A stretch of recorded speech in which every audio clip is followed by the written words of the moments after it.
Luusia märkis, mille sa kirjutasid hiljutises arvamusartiklis pealkirjaga Iisraelil pole muud valikut, kui riskida avatud konfliktiga Trumpiga. Ja selles arvamusartiklis kirjutad sa: iga kord, kui Iisrael trotsis Valget Maja ja läks sõtta, teenisime Ameerika austuse. Iga kord, kui me alistusime survele ja näitasime vaoshoitust, teenisime Ameerika põlguse. Ja hiljem ütled sa, et Iisrael peab näitama, et ta ei ole ei USA vasall ega selle 51 osariik, vaid suveräänne riik, kellel on kõikumatu kohustus kaitsta oma territooriumi ja kodanikke. Lõppkokkuvõttes, kui ajalugu on meile juhiseks, siis Trump austab meid selle eest. Mida tähendab Valgele Majale vastu astuda?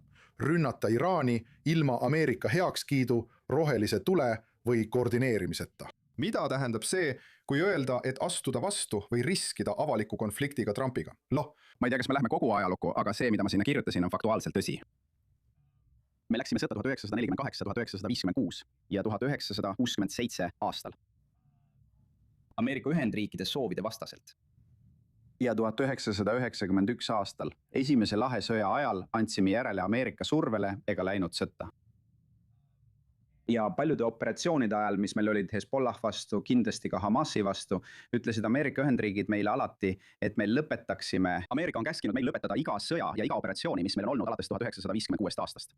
Ja iga kord, kui me sellele survele allusime, saime me vastu vaid põlgust. Iga kord, kui me vastu hakkasime, teenisime austust. 67 aasta sõda on klassikaline näide. President Johnson ei tahtnud sugugi, et me sõtta läheksime ja temast sai selle sõja 7. päeval Iisraeli suurim sõber.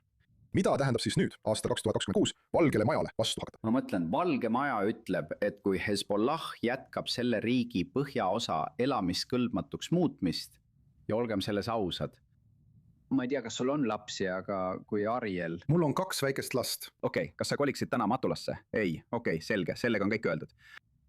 Selle riigi põhjaosa on elamiskõlbmatu. See ei ole strateegiline oht, see on eksistentsiaalne oht sellele riigile. Kui me kaotame põhja, on meiega kõik.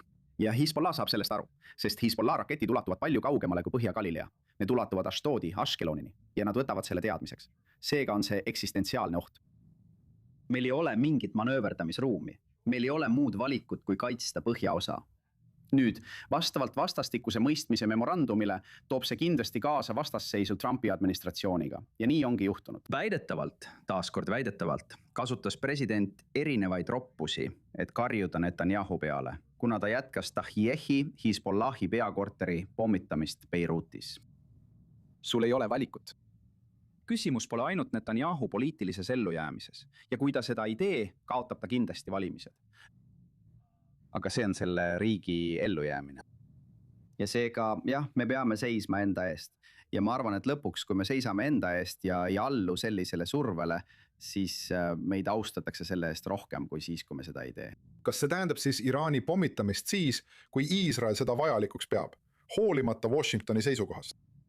Ma arvan, et tead, sa oled, vabandust, et ma seda ütlen, sa oled natuke noor. Sa ei pruugi mäletada Clint Eastwoodi räpase Harry filme 1970-ndest.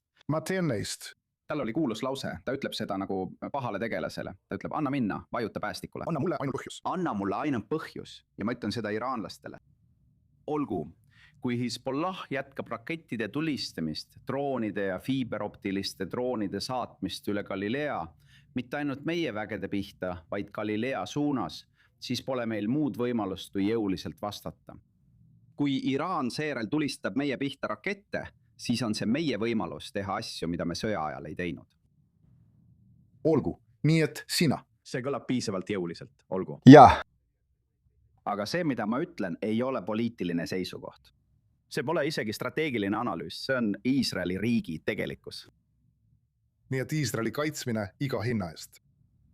Jah, sest see on riigi eksistents, täpselt nii. See on sõna otseses mõttes riigi olemasolu. Ja keegi ei pea, ei sina ega paljud inimesed, kellel on väikesed lapsed, ei kavatse kolida Matulasse ega Kirjats-Moonasse homme. Õige. Nüüd, mitte ainult sina, vaid isegi vastastikuse mõistmise memorandum seob Iraani ja Liibanoni omavahel.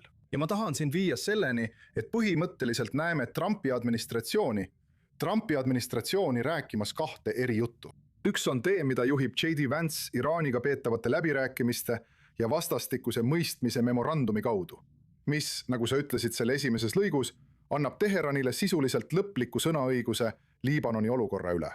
Ja siis on olemas alternatiivne paralleelne tee, mida on esile tõstnud ja edasi viinud USA välisminister Marco Rubio, kes soodustab otseseid läbirääkimisi Iisraeli ja Liibanoni vahel.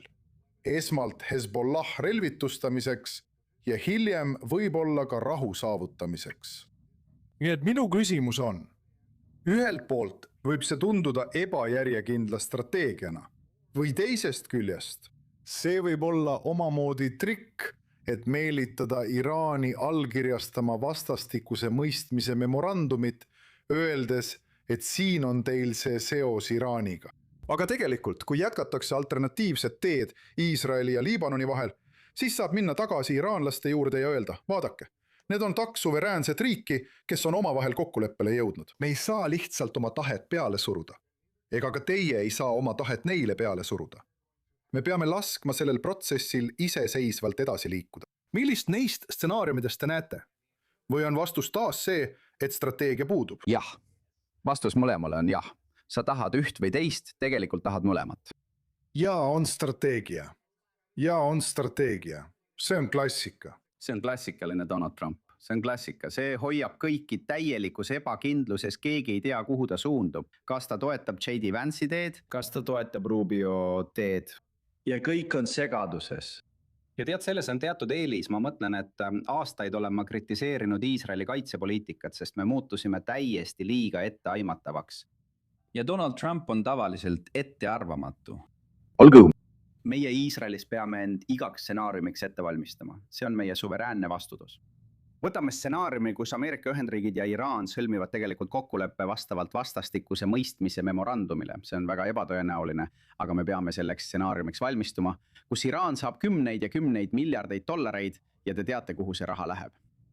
Ja tuumaprogramm võib mõnevõrra edasi lükkuda, me ei tea, aga teised selle sõja eesmärgid, mida me taotlesime, ballistilised raketid, terrorismi toetamine, neid ei käsitleta ja me peame valmistuma järgmiseks sõjaks Iraaniga. Õige, see on üks viis, kuidas seda teha. Teine viis on see, et administratsioon üritab sellega venitada, kuni novembri vahevalimised on möödas. Ja pärast seda on residendil rohkem vabadust, tal on selle lõpule viimiseks vabad käed. Ma ei usu, et iraanlased oleksid nii rumalad, et ootavad selle juhtumist. Nad alustavad tüli Donald Trumpiga enne seda, et tõsta taas kütuse hindu Ameerika Ühendriikides ja anda demokraatidele suurem võimalus vahevalimised võita või vähemalt parem võimalus, me ei tea.